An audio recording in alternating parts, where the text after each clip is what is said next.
അപ്പോൾ എല്ലാവർക്കും എൻ്റെ വ്ളോഗിലേക്ക് സ്വാഗതം.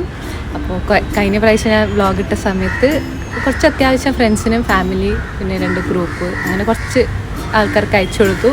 അപ്പോൾ കണ്ടവരൊക്കെ നല്ല അഭിപ്രായം പറഞ്ഞു, നല്ല രസമുണ്ട്, ഇനിയും നല്ല നല്ല വ്ളോഗുകൾ എടുക്കാൻ വേണ്ടി പറഞ്ഞു.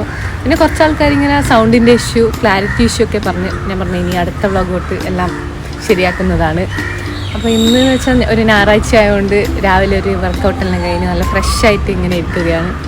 പിന്നെ പ്രത്യേകിച്ച് പണിയൊന്നും ഇല്ലാത്തതുകൊണ്ട് ഇങ്ങനെ ചെടീൻ്റെ ചുവട്ടിലെല്ലാം ഇരുന്ന് എന്തോ ഒരു സമാധാനം. അപ്പോൾ പൊതുവേ ഞായറാഴ്ച ദിവസം എന്ന് പറഞ്ഞാൽ കഴിഞ്ഞ വ്ളോഗിലുണ്ടായ എൻ്റെ പ്രിയസഖിൻ്റെ പേര് എവിടെയെങ്കിലും ഫുഡ് കഴിക്കാനോ അല്ലെങ്കിൽ എവിടെയെങ്കിലും അമ്പലത്തിലോ അങ്ങനെ എവിടെയെങ്കിലും പോകലാണ്. പക്ഷേ ഇപ്രാവശ്യം പ്രിയസഖി ഇവിടെ ഇല്ല. പ്രിയസഖി ആസാമിലേക്ക് നാട് കടന്നിരിക്കുന്നു. പ്രിയസഖി ഇനി എപ്പോൾ വരുവാന്ന് പറയാൻ പറ്റില്ല. പ്രിയസഖി ഇത് കാണുന്നുണ്ടെങ്കിൽ പ്രിയസഖി ഇല്ലാത്ത ജീവിതം ഉപ്പില്ലാത്ത കഞ്ഞി പോലെയാണ്. അപ്പോൾ പ്രിയസഖി പെട്ടെന്ന് വരട്ടെ എന്ന് ഞാൻ ആഗ്രഹിക്കുന്നു. പക്ഷേ ഞാൻ ഒറ്റയ്ക്കുള്ള ടൈമും നല്ലോണം സ്പെൻഡ് ചെയ്യാറുണ്ട്. അപ്പോൾ ഇന്നത്തെ ദിവസം എങ്ങനെയാണെന്ന് അറിയില്ല.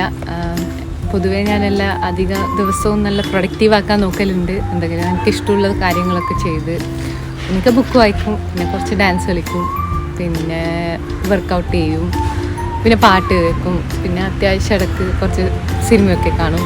അങ്ങനെയാണ് ഫ്രീ ടൈമൊക്കെ ഇങ്ങനെ സ്പെൻഡ് ചെയ്യാറ്. ഇന്ന് എവിടെയെങ്കിലും പോകാൻ തോന്നുന്നു, വൈകുന്നേരം എവിടെയെങ്കിലും പോകാൻ തോന്നുന്നു. വൈകുന്നേരം ഒന്ന് സോളോ ട്രിപ്പെല്ലാം പിന്നെ ഈ ചുറ്റുപാടെ തന്നെ എവിടെയെങ്കിലും ഒന്ന് കറങ്ങിയിട്ടെല്ലാം വരാൻ തോന്നുന്നു വൈകുന്നേരം. അപ്പോൾ ഇപ്പം നല്ലൊരു എനർജി ഉണ്ട്. രാവിലെ തന്നെ നമ്മൾ രാവിലെ എണീച്ചാൽ നമുക്ക് എന്തോ നല്ലൊരു എനർജിയാണ്. ഇങ്ങനെ വർക്കൗട്ടെല്ലാം ചെയ്താൽ എക്സസൈസ് എല്ലാം ചെയ്താൽ ഞാൻ കഴിയുന്നത് എൻ്റെ ഫ്രണ്ട്സിനോടെല്ലാം പറയും രാവിലെ എണീച്ചിട്ട് ഒരു കുറച്ച് നേരം വ്യായാമം. ഞാൻ അധികം വലിയ ബോഡി ബിൽഡിംഗ് അല്ല പറയുന്നത്, ചെറിയ രീതിയിൽ ഒന്നിക്കൊരു നടത്തോ അല്ലെങ്കിൽ ഇത് നമ്മുടെ ശരീരത്തിന് മാത്രമല്ല നമ്മളെ മെൻ്റലിയും നല്ലോണം ഹെൽപ്പ് ചെയ്യും. നമുക്ക് എന്തെങ്കിലും സ്ട്രെസ്സോ എന്തെങ്കിലും അങ്ങനത്തെ പ്രശ്നങ്ങൾ എന്തെങ്കിലും ഉണ്ടെങ്കിൽ വ്യായാമം ചെയ്യുമ്പോൾ പകുതിയും നമുക്കത് നല്ലൊരു മാറ്റം ഉണ്ടാവും. ശരിക്കും ഞാനും പണ്ട് എക്സസൈസ് ചെയ്യാൻ തുടങ്ങിയതെന്ന് വെച്ചാൽ ഇതുപോലെ ഹാഫ് ഗ്ലാസ് അങ്ങനത്തെ ശരീരമൊക്കെ വേണമെന്ന് വിചാരിച്ചിട്ടാണ് ഞാനും തുടങ്ങിയത് എക്സസൈസ് ചെയ്യാൻ. പിന്നീട് ഞാൻ പോലും അറിയാതെ നല്ല ഒരു വല്ലാത്തൊരു മാറ്റമാണ് എക്സസൈസ്. നല്ലൊരു സ്ട്രെസ് റിലീവാണ്. പിന്നെ ചെയ്ത് കഴിഞ്ഞാൽ ശരിക്കും എന്തോ ഒരു എനർജി കിട്ടിയ പോലെയാണ്. പിന്നെ ഒരു പാട്ടും നല്ലൊരു ഇങ്ങനെ KGF പാട്ടില്ലേ ധീര അങ്ങനത്തെ പാട്ടെല്ലാം വെച്ചാൽ എന്തോ ഒരു എനർജി കിട്ടിയ പോലെയാണ് അന്നത്തെ ദിവസം. നമ്മൾ മടി പിടിച്ച് ഒരു ദിവസം നമ്മൾ മടി പിടിച്ച് ഒരു 10 മണി 12 മണി വരെ ഇങ്ങനെ രാവിലെ ഉറങ്ങിയെന്ന് വിചാരിച്ചു. പിന്നെ ആ ദിവസം മൊത്തം നമ്മൾ അതേപോലെ മടി പിടിക്കും. അപ്പോൾ കഴിയുന്നതും എല്ലാവരും രാവിലെ തന്നെ എണീക്കാൻ നോക്കുക.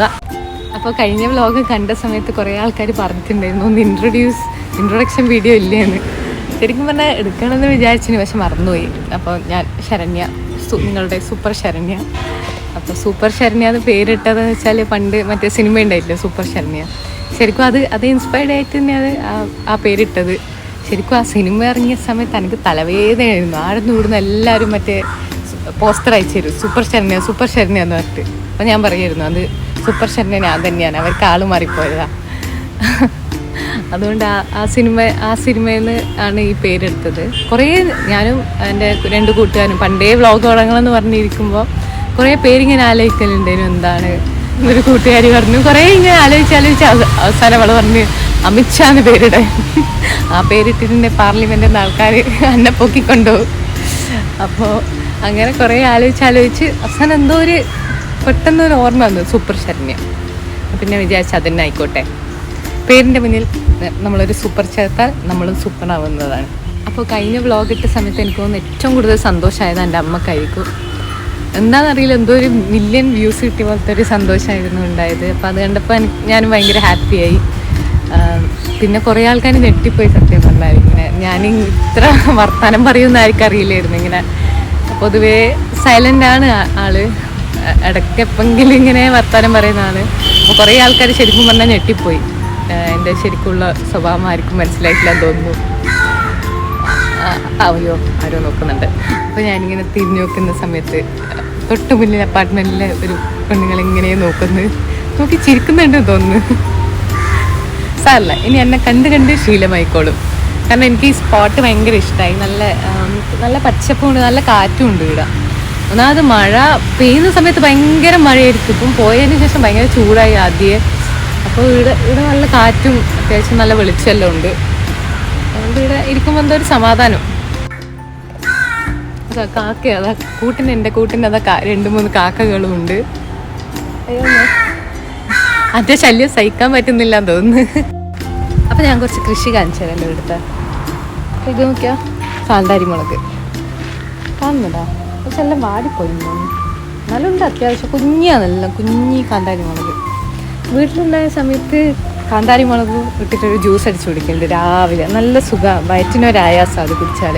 എന്തെല്ലാമെന്നറിയാം, കാന്താരി മുളക്, പിന്നെ തൈര്, പിന്നെ കുറച്ച് ബീട്രൂട്ട്, ഒരു ക്യാരറ്റ്, പിന്നെ കക്കിരി വണ്ടിക്കെല്ലാം എടുക്കാം, പിന്നെ ഇത് നെല്ലിക്ക, അങ്ങനെ എല്ലാം കൂടി കുറച്ച് ഉപ്പ് വേണ്ടിക്കലിടാം. അത് നിങ്ങളെ ടേസ്റ്റിനനുസരിച്ച്. അപ്പോൾ ഉപ്പെല്ലാം ഇട്ട് രാവിലെ തന്നെ ആ ജ്യൂസ് രാവിലെ കുടിക്കണ്ട, രാത്രി കുടിച്ചാൽ മതി. അങ്ങനെ രാവിലെ കുടിച്ചാൽ പ്രശ്നമാവും കുറച്ച്, പക്ഷെ രാത്രി കുടിച്ചാൽ നല്ലതാണ്. പിന്നെ ഇത് വഴുതനങ്ങ, പിന്നെ കുറേ വാഴകളുണ്ട്, എന്നെയും കൂടി ഉൾപ്പെടുത്തിയിട്ടൊരു വാഴ. അപ്പോൾ അങ്ങനെ ഇവിടെ നല്ല രസമാണ്. ഈ പച്ചപ്പിൻ്റെ അടുത്തൊക്കെ നല്ല കാറ്റും ഉണ്ട് ഈ സ്ഥലത്തേക്ക്. ഞാൻ ജനിച്ചതും വളർന്നതും പഠിച്ചതും ഒക്കെ കണ്ണൂരിൽ തന്നെയാണ്. ശരിക്കും പറഞ്ഞാൽ കണ്ണൂരിൻ്റെ സന്തതിയാണെന്ന് തന്നെ പറയാം.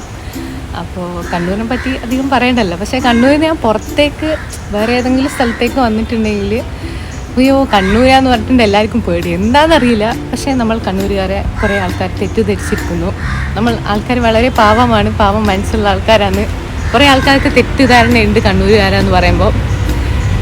പക്ഷേ ഒരിക്കൽ നിങ്ങൾ കണ്ണൂർ വന്നാൽ മനസ്സിലാവും ആ ഒരു സ്നേഹത്തിൻ്റെ. പിന്നെ കണ്ണൂർ വന്നാൽ പറയണ്ടല്ലോ, പിന്നെ എന്തായാലും നിങ്ങൾ തലശ്ശേരി ബിരിയാണി കഴിച്ചിരിക്കണം.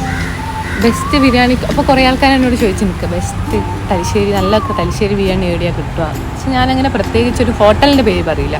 നല്ല തലശ്ശേരി ബിരിയാണി കഴിക്കണമെങ്കിൽ നിങ്ങൾ കല്യാണ തലേന്നുള്ള ബിരിയാണി അല്ലെങ്കിൽ വീട്ടുകൂടലിൻ്റെ തലേന്നുള്ള ബിരിയാണി കഴിക്കണം. അയ്യോ അതൊരു പ്രത്യേക ടേസ്റ്റാണ്, ബീട്രൂട്ട് അച്ചാറിൻ്റെ ഒപ്പം കൂട്ടാൻ. അപ്പോൾ അതാണ് കണ്ണൂരിലെ ഏറ്റവും ബെസ്റ്റ് ബിരിയാണി. അല്ലാണ്ട് ചില ഹോട്ടലിൽ കിട്ടുമായിരിക്കാം, പക്ഷെ എനിക്ക് ഏറ്റവും കൂടുതൽ ഇഷ്ടം കല്യാണ തലേന്നോ അങ്ങനെ എക്സസൈസൊക്കെ ചെയ്ത് വന്ന് ഫുൾ വേർത്തിട്ടുള്ളത്. അപ്പോൾ പോയി കുളിച്ച് ഫ്രഷായി വരുന്നതാണ് ഇന്നത്തെ വ്ളോഗ്. എല്ലാവർക്കും ഇഷ്ടപ്പെട്ടെങ്കിൽ സപ്പോർട്ട് ചെയ്യുക. ഇനിയും നല്ല വ്ളോഗുകളായി വരാൻ ശ്രമിക്കുന്നതാണ്.